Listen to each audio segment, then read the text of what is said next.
Hello, everyone. I just wanted to give a quick preview before we get into this episode because we did end up having some audio problems midway through it and in the first half of this episode as well. Cristiano's mic just kind of made the staticky noise over and over again, and I didn't really pick up on it until later. So around the 17-minute mark, there will be no static if you want to just skip to that if it's unbearable, but there is a lot of really good content in this episode, and I would appreciate if you listen to all of it. So yeah, just a little heads up. Bye. Let's go. Welcome back to another episode of Double Buffs after a 1-week hiatus. There's a lot to talk about.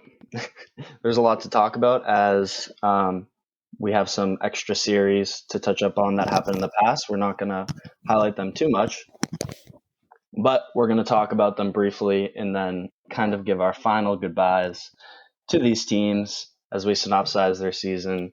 I hope you enjoy this segment. And as always, Cristiano, how are we doing today? I'm doing really great today. It's a little warm out. It's in the 70s today, so I'm making sure to stay hydrated. And let me tell you, Greg, there's nothing better in this world than feeling cool water sliding down your throat. And you know what? The more, the better. And it just makes me grateful that, I'm not a blue whale because, those guys' throats are only a few inches wide. So I wouldn't be able to glug, glug, glug that I'm so famous for. That's an interesting fact. Yeah, you pick these up when you're teaching little kids. And this is the type of content you get on DoubleBuffs. Not only do we tell you the most in-depth Reddit analysis on these teams, but we also give you fun facts about blue whales. Anyways, To start things off, let's go back in time a little bit and revisit the TSM versus Evil Geniuses series. This was a much closer series than expected. I think in a lot of people's minds, TSM was the heavy favorites because EG had looked pretty rocky over the course of the split, and TSM looked like they were ramping it up towards playoffs. Mm-hmm. But they also did lose against Team Liquid. So, some people were actually, you predicted Evil Geniuses would win the series because they got hard stomped by Team Liquid. Yeah, so I was actually really impressed with Evil Geniuses this series. When I was actually going into the games after having sat on things a little longer and after seeing TSM come out with the first victory, I was sort of on the TSM train for this one. But a lot of unique picks came out for like Jizuke playing that Nico. I almost forgot the champion's name. I never see them. But Jizuke on the Nico, it proved to be like a really interesting pick, I thought, that brought a lot of value. And he also played Yoni. So he pulled out a lot of these sort of pocket picks that I think were maybe prepared trying to pull a fast one over TSM maybe. And although they didn't bring the victory, they got very close and, they did win a few games. Yeah, Evil Geniuses definitely made their fans proud that day. I think it was a really good series because a lot of analysts argue that the way to attack TSM is in the early game. But at the same time, TSM is an elite team at coming back from early deficits. So instead, EG came into this series preparing in a different way. And that way was to attack the mid lane pool of Power of Evil. They were constantly banning out mid lane champions, Azir, Orianna, and Syndra. But when it comes to the draft, you can't ban all three in the first round because PoE can just pick that victor, which Jizuke doesn't play. But what they can do is they could ban one or two and kind of force TSM onto the mid lane matchup that they want. And then on the other side, Jizuke is one of the only players in the league that, consistently plays Ryze, Nico, Yoni, some of these weird ones. So naturally he has a better understanding of the matchup. And that's kind of how they attacked TSM in this series. It was definitely really good that TSM, I was happy with TSM that they consistently banned out Ryze and Echo because those are two champions that Evil Geniuses also plays a lot. But I really like this approach from Evil Geniuses. Ultimately, TSM won. It was really fun watching the Nocturne from them as well. But I'd say Was that this series? Yeah, that was this Yeah, series. Huni played a ton. Huni's Ignite. Yeah, he looked good on the Nocturne, and then he also played Ignite Camille, Mm-hmm. which he struggled with a lot. A lot of people have been talking about that Ignite versus Flash. I think this series really proved Flash was better. But yeah, I mean, Evil Geniuses are a fun team to watch. I hope they come back stronger in next split. And sad to say farewell, but looking forward to the future. Goodbye, EG. I totally agree with you on the Flash Ignite thing, by the way. I think the amount of times the opponent like missteps and you're able to capitalize and use that Ignite to win a game versus the amount of times you Flash can win games, I think is just so lopsided. It doesn't make sense not to take Flash. There was multiple instances where like Huni was like a minuscule distance away from getting off like a couple more autos in a queue, and instead he had Ignite where it dealt like 150 damage, but if he had Flash to close that distance instead, he would have got off like 2 more autos in a queue maybe, and it's just a safer pick. So it would be more damage and it'd be safer. Mm-hmm. And that's kind of how I felt about that. You heard it here first. But stop taking going Ignite.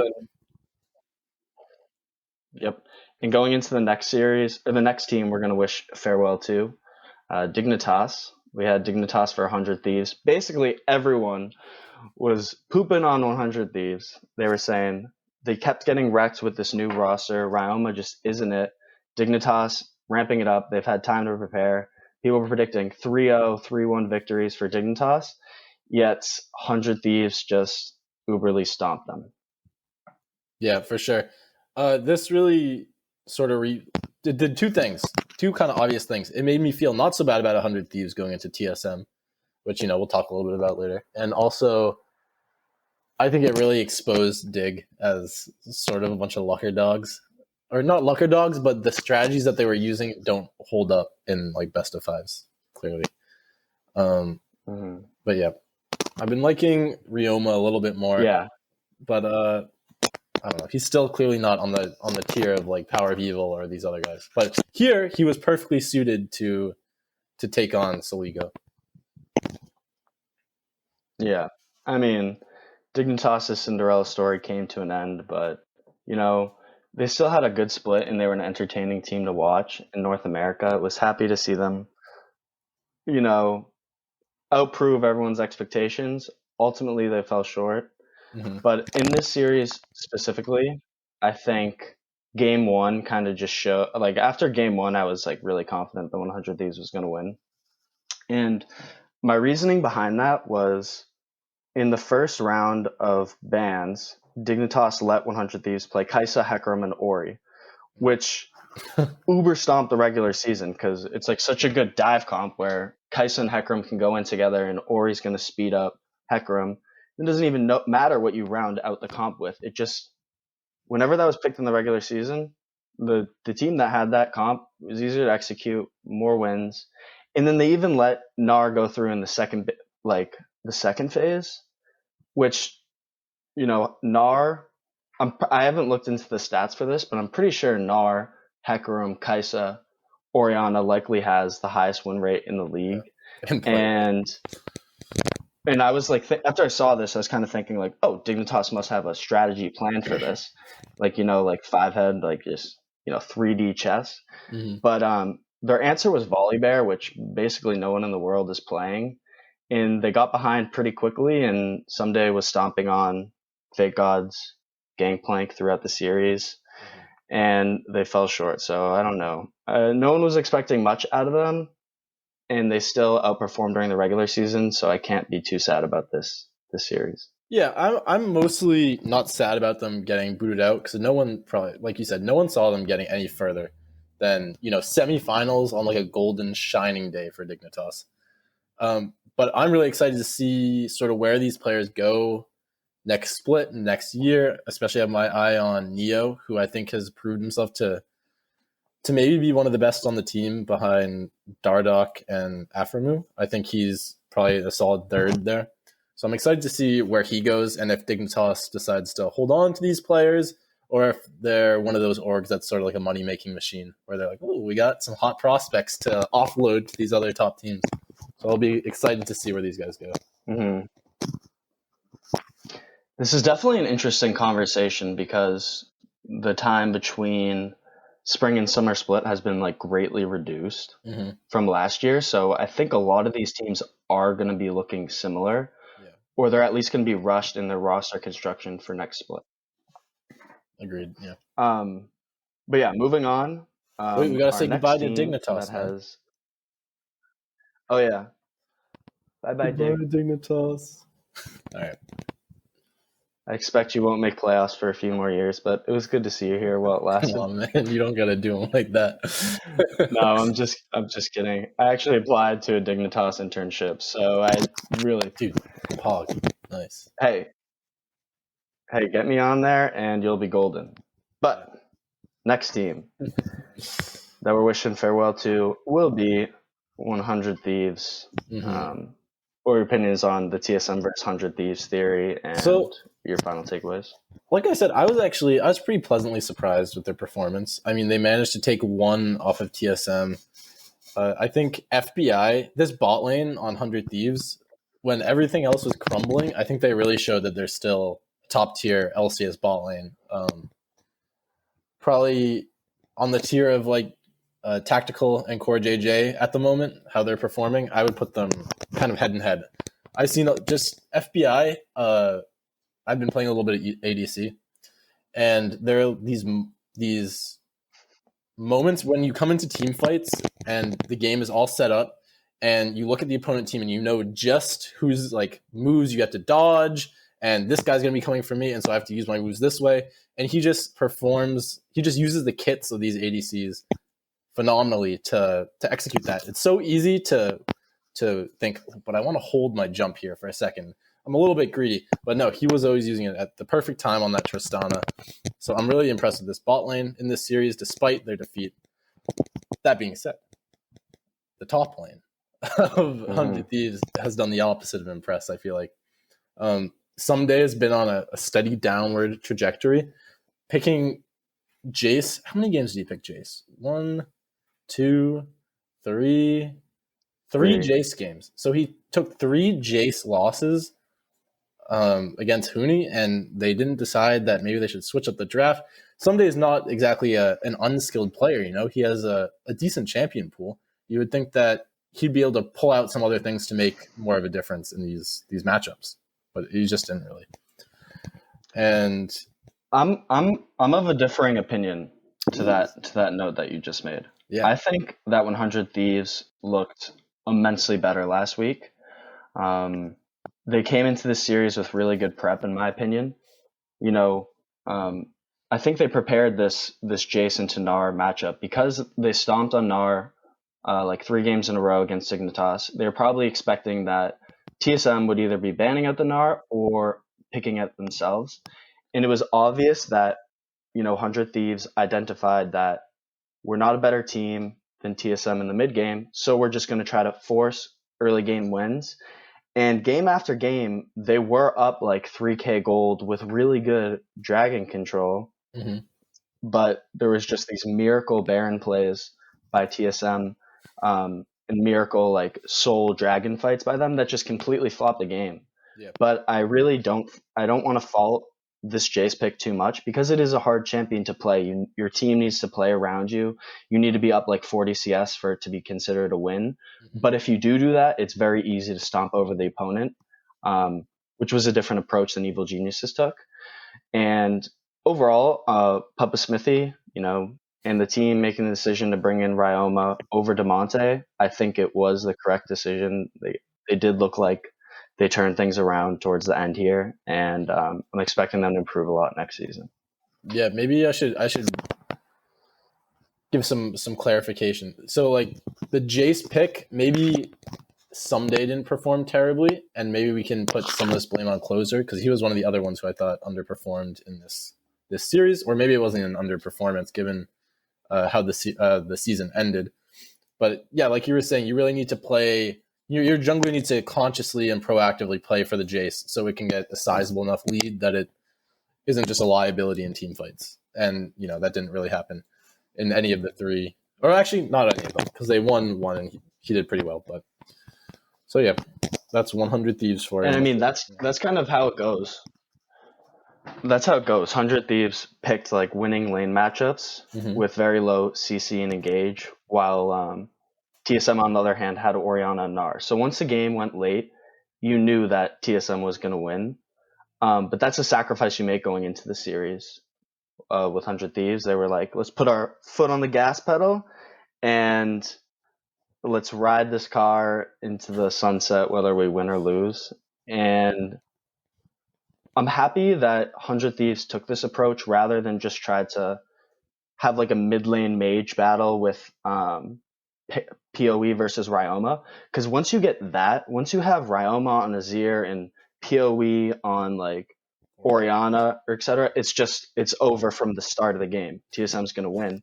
But when you put Ryoma onto Lucian and you can push in Power of Evil and kind of get such a big gold leap that once it gets into the mid game, the game's just already donezo, which was the mentality. So I like that from a strategic perspective. Yeah, the last thing I want to talk about for this matchup is that Nocturne pick in the top lane.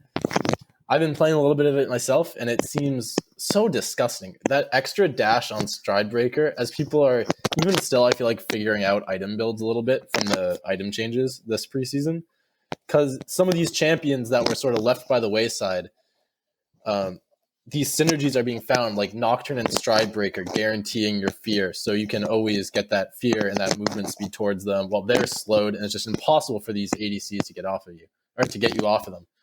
With the so you go Stridebreaker and then either Sterix or like a heavy armor item, like Randuin's or Thornmail, I found works really well.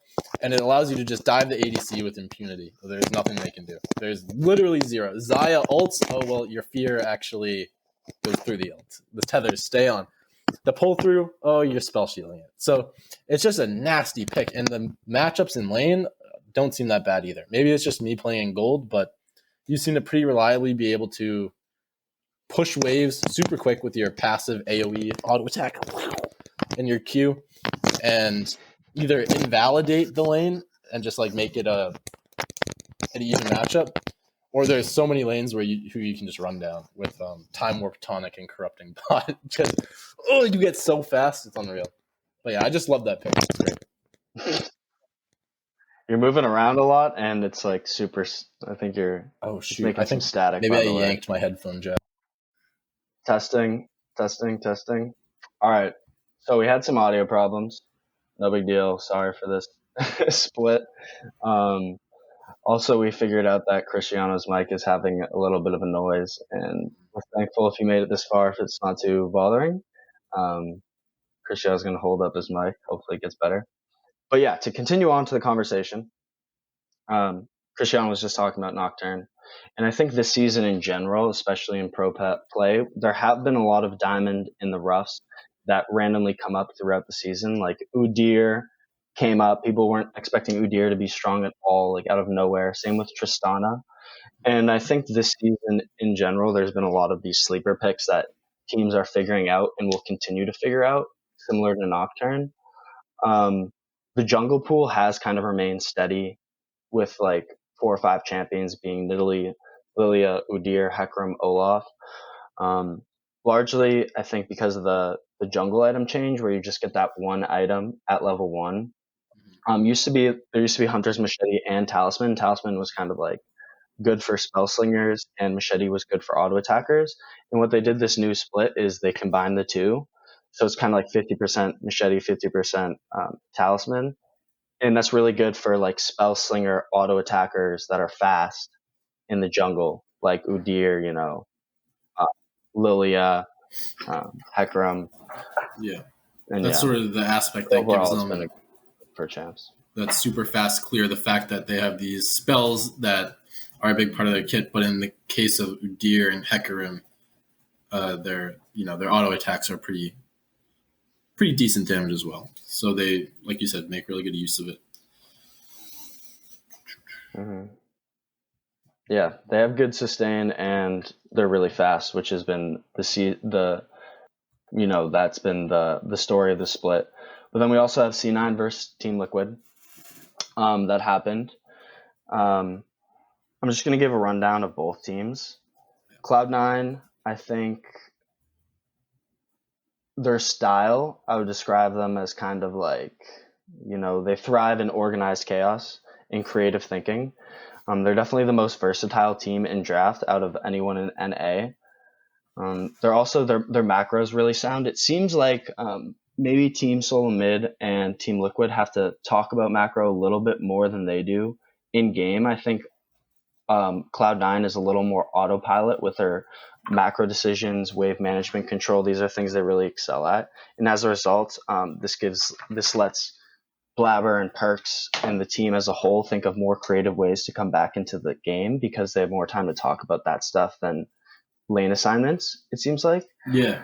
And meanwhile, Team Liquid, on the other hand, I think they have stronger laners than Cloud9 does, but it also feels like when they are in really high pressure situations like Worlds, maybe sometimes against Cloud9, it seems like they have this immense pressure on the shoulders that maybe Cloud9 doesn't. And I think in this series specifically, Core JJ just kind of looks non-existent. Yeah, I think there definitely is like sort of a rivalry that's developed between these two teams from the last couple splits alone, I would say, where these were kind of the two big beefy boys.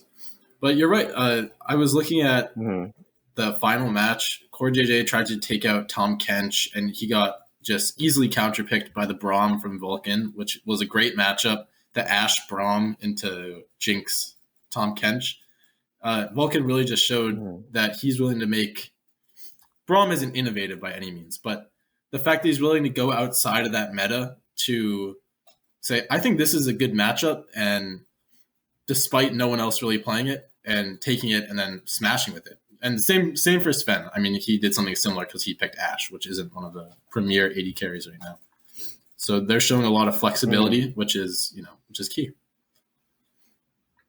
I think I'm going to credit Cloud9 with this, but when Core JJ isn't on these engage style champions or champions that can make a lot of impact, like Leona, for example, Team Liquid does look a lot weaker. He played Seraphine and Tom Kench, and these type of champions, especially Seraphine, just don't have the same... Team Liquid isn't as comfortable with them. So while Seraphine is a really strong champion in the bot lane, you have to consider like what players are playing these champions and what teams are playing these champions. And even if you have a strong draft with Seraphine in the bot lane, that's still a win for Cloud9 because Team Liquid's whole identity is constructed around that. I think like Team Liquid, I would kind of describe their style. When Core JJ is on these engage style supports, I feel like they really have two styles. One that they've kind of carried over from the last 4 splits where they can really like kind of strangle out the opponent like an anaconda when there's 0 kills in the game. That's kind of their style. Classic. Or they can like really hyper take over the game through like lane phase dominance and where they stomp that way. So if the game turns into a game where it's not one of those two styles, there's a bunch of different styles you can play, right? But those are the two ones they're at a lead at. And I think because of just how creative Cloud9 is, that they can do more in the mid game where they prevent that style, for example, while TSM, the early dominance lane phase stuff, that's one of like TSM's weaknesses, I guess. So that's what kind of like the difference. TL, you mean, right? You said TSM. Yeah, whatever I said. Double T teams. Or like, well, when TL played TSM, we got showed one of their elite styles where it was just lane phase dominance and the game quickly in that series. That's one of their two styles that I think they've really identified. Agreed. I think so. You were saying that Cloud9 really has this mid game dominance, or they have a lot of creative looks in the mid game. I think I largely put that to Blabber, who I think is a strong candidate for the best player in the league right now. He absolutely dismantled Santorin almost every game, and even the game where Team Liquid won, Blabber was 1-1-1 on Nidalee, which is hardly a game losing score, right? So it's just kind of astounding how this guy came into the league immediately and was almost like almost instantly one of the top junglers, and he's just seems to be getting better and better. Santorin is supposed to be kind of like his rival. They've both spoken about it a little bit, but there's no rivalry here when Blabber is performing like this. Just totally. Oh shit! I dropped the thing again. Totally taking Santorin apart. That's fine. I started moving all over the place, but yeah. And is that like your rather than talk about the next two series that are going to be coming up, because we don't know if TL or TSM is going to win, I was thinking we could just pick like who we think is going to be our representative at MSI. Is that kind of like your pitch for Cloud9, or do you have someone else that you're thinking of? I am going to be pitching. I will be pitching for Cloud9. That's part of my pitch. I got more in the bank if you want to hear it. But yeah. Do you want to move right into that? Yeah. I think Alfari is clearly the bright point on TL in this matchup. But even during these playoffs, I would say who performed better than Fudge? I'm not sure. Maybe Huni in some games. And I think Fudge has improved a lot. Yeah, well, that's my point. And so I think this top lane matchup is less of a skill disparity than we would have thought. Basically, all split long. And when that is Team Liquid kind of shining light because Santorin is getting bodied, Jensen.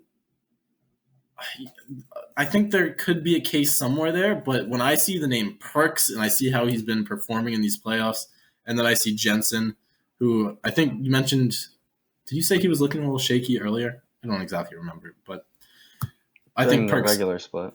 Yeah. I think Perks is the clear standout there, and then the bot lane Tactical has been jumping in every game, and you see Sven and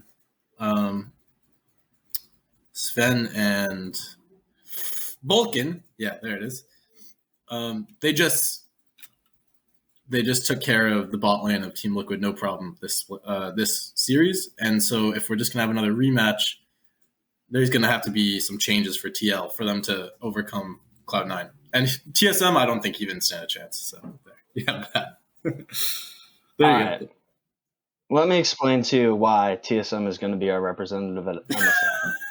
Okay, yeah, lay it on me. My thought process behind this is they lost terribly to Team Liquid in their first series, right? But they also lost terribly against Golden Guardians last summer, and they ended up taking the second series off of them.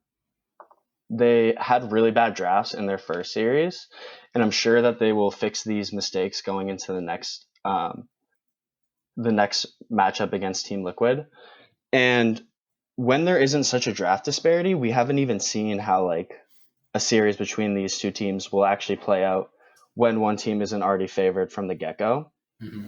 And beyond that, both TSM had to play both EG and 100 Thieves that ramped up like a lot, right? They were able to play two different styles against TSM, where they attacked their mid lane pool, and where EG attacked their mid lane pool, and where 100 Thieves attacked their early game.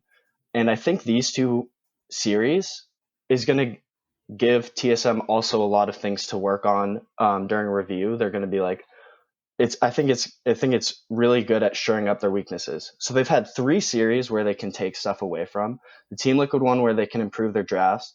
The 100 Thieves one where they know how to prevent like really early stomps. And then the EG one where they can play against a mid lane focused style.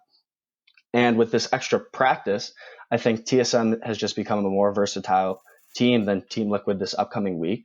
I don't expect them to go Ignite Camille or like Rumble Lucian again. And nor like AP Gragas, for example. And while Team Liquid has stuff to improve on from that C9 series, I don't think they have the same stuff that they can improve on from the TSM series. All they really figured out from that series is that they can outdraft TSM. So I think TSM has more stuff to take away from these series. And PoE, I watched an interview with PoE recently, and he said he was really looking forward to the rematch. He thinks he expects it to go completely different. He's confident. He's talking about some spicy picks that they've prepared that, I haven't been watching much China or Korea, but, Kobe talks about it in the casts. where he's saying, there's some spicy picks coming up in drafts that maybe we haven't seen yet. Nocturne being one of them. So I think TSM, has some of these pocket picks still, and I think they'll have the edge against Team Liquid. And once they beat Team Liquid, I think Cloud9, while they're such a versatile team and really good at map control and wave management and being flexible in drafts, I think the way to beat them is if you can out team fight them and kind of get these big team fights onto your terms, which we saw they could do against 100 Thieves. So I think stylistically, TSM, like their standard gameplay is good against Cloud9. They just need better dragon control than the series against 100 Thieves. Force dragon fights on their terms. I think that's how they win against Cloud9, and I see their biggest weakness now that I think could show up in the Cloud9 series is kind of Spica and Power of Evil's synergy with each other. They're both really good players, and their team chemistry in the mid game is good, but it seems like in the early game sometimes Spica's invading while Power of Evil doesn't have lane priority, and then Spica will get killed and Power of Evil is just in the mid lane. They don't seem to be on the same page. So I think if they can fix their dragon control a little bit, they've just had more practice than Cloud9 and TSM, and that's why they're going to ultimately represent us at MSI. Nice. You started winning me over a little bit, to be honest, because I see what you mean about drafting issues and how a lot of these teams or a lot of games this split were seemingly sort of lost in draft, right? Or like you draft no engage or something funny like that. Rumblelution, when you were rattling off those things, I was like, there have been a lot of funny draft decisions throughout the split that you can rattle off these things and I instantly know you're AP Gragas. Oh, I remember that one. So I wish we could get these two teams in like a vacuum or something with the same exact picks and really see like an even matchup. But that aside, sorry. But that aside, I like your point that they played against all these different styles and have adapted, and that they've really taken these. They have more like clear-cut things they can improve on. Basically, is what you're saying, right? It's easier to identify. Okay, we screwed the draft here, and maybe these other obvious fixes. Whereas Cloud9 versus TL, they seem to be both playing pretty high-level games where there weren't these obvious blunders. So those are a lot harder to find. And I will say there's two more reasons why I wouldn't pick TSM that I just heard in interviews. One being, Jat in an interview said that Team Liquid learns a lot more when they lose games, right? And he also said they had a really off day against Cloud9. So I think that's kind of where I was like getting this. It seems like they have this big pressure on their shoulders that sometimes just like you can't really tell when it's just going to lift on them. But that's one reason. Maybe they weren't at their full strength and they're going to improve a lot from this series. Then I also listened to Sven, the ADC for Cloud9, in another interview where he said he thinks it's going to be TL or C9 that represent them at MSI, because his mentality was that these teams aren't going to be scrimming each other anymore. So then it comes down to this next week of practice on how much you can improve. And he's saying that he thinks Team Liquid's academy team and Cloud9's academy team is just so far ahead of TSM's that these teams are going to be having better practice than TSM. But I think TSM has a lot more film to review, and I'm still going to weight that higher. But these are other like factors to consider when making predictions. Yeah, for sure.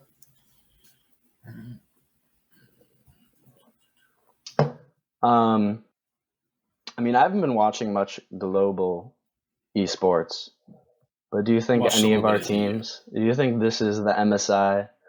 Do you think this is the MSI where NA performs? I've heard really scary things about China this year. They seem to just get better and better. The days of the Korean overlords kind of seem to be gone, because on the opposite hand, Korea seems to be a little bit in shambles from what I've also heard. Just like SKT getting knocked out by Gen G, which was not really supposed to happen. And so it seems like maybe they're sending some sort of weird teams. But Europe looks a little shaky too, to be honest. G2 getting knocked out by Schalke, which was quite interesting to watch, and was pretty hyped to watch. But yeah, So and Fnatic No, is they out. didn't lose to Schalke. They beat Schalke.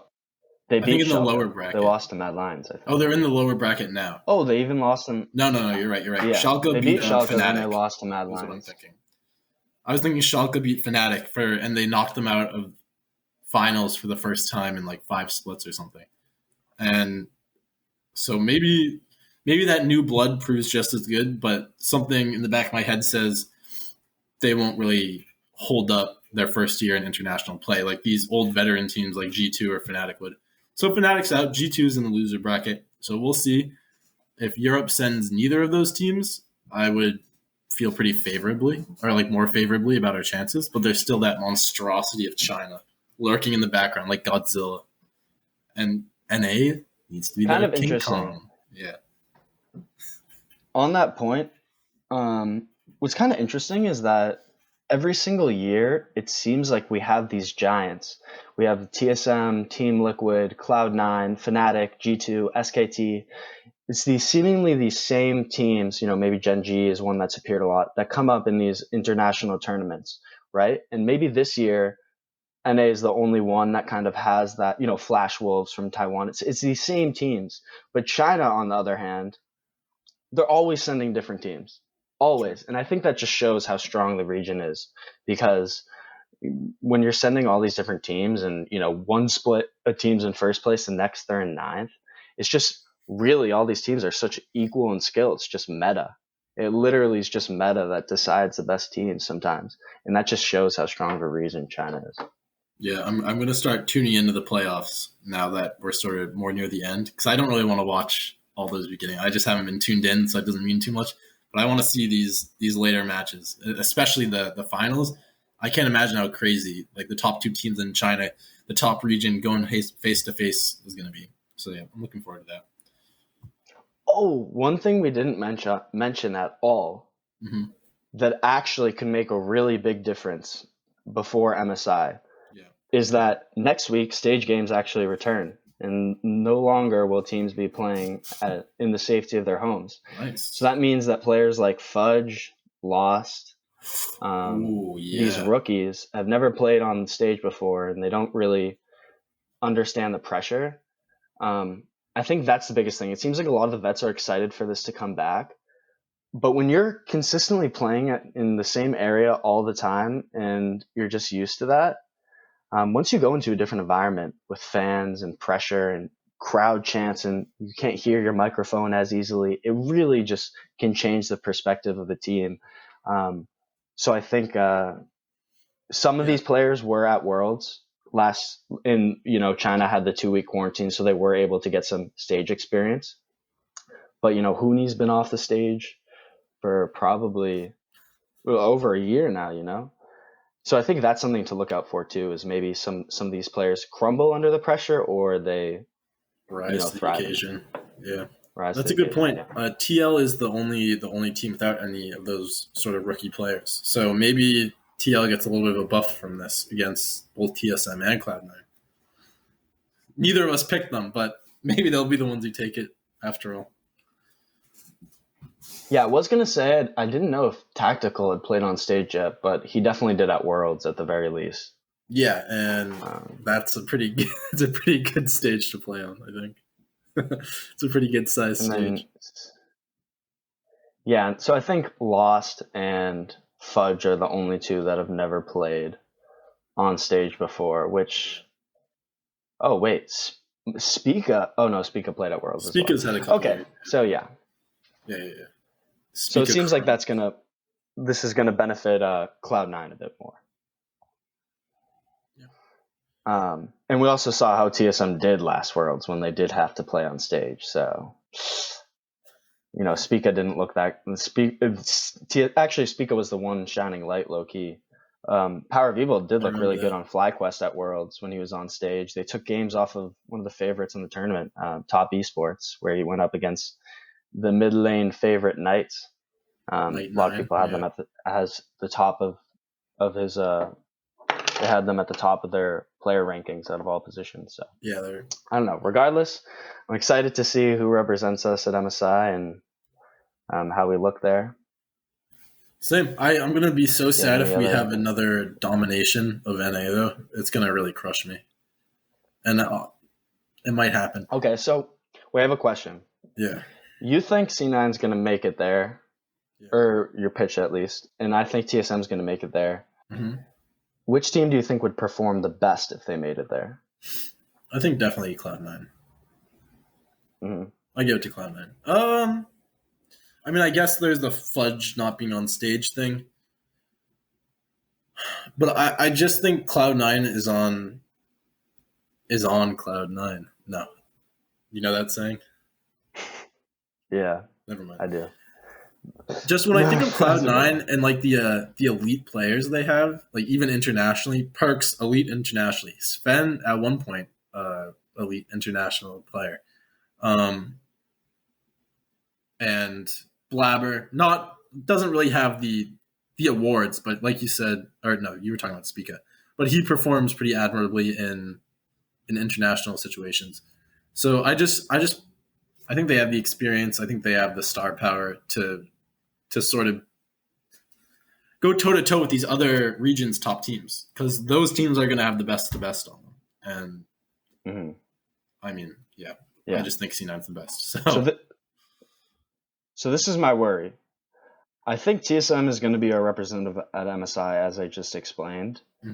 But I think out of the three teams, they would look the worst at MSI, because time after time again, TSM has failed at international competition. I know it's new players, but their org as a whole seems like they ramp up as time progresses. And when there's knockout stages, there's not a lower bracket where they have a second chance and they can continue to improve. They seem like they always come in with weak meta reads initially. And at a tournament like MSI, where there's all these different global styles, where like China's been developing their own style, Europe, NA, Korea, Taiwan. It's pretty cool. Vietnam's coming back. And all these teams have their own styles and are going to be scrimming each other. And then there's an MSI meta that's going to formulate over the course of MSI. And they just historically have been pretty bad at figuring out these meta reads. Yeah. So that's why I think that, I think they're going to make it there, because they're in their element right now. But once they get there, they're going to be out of their element. And I think Bjergsen is going to be sending back home once again, unfortunately. Bjergsen, you said it is? Yeah. Nice. Yeah, I know what you mean. NA as a whole usually has some pretty crappy meta reads. I don't want to talk about it too much. I'm just excited to see what the meta turns out. And I hope it does not involve Udyr, Hecarim, and Lilia. And that's my piece. Yeah, I'm not sure which patch MSI is going to be on. We have been on 11.5 for a while now. But we'll see how it shapes up once we get there. Volibear is getting buffed, so we could see some Volibear in both the jungle and top lane, which might be a breath of fresh air. We'll see. But yeah, that's all from me today. I hope you guys enjoyed this episode of DoubleBuffs, and we'll see you next week. Goodbye.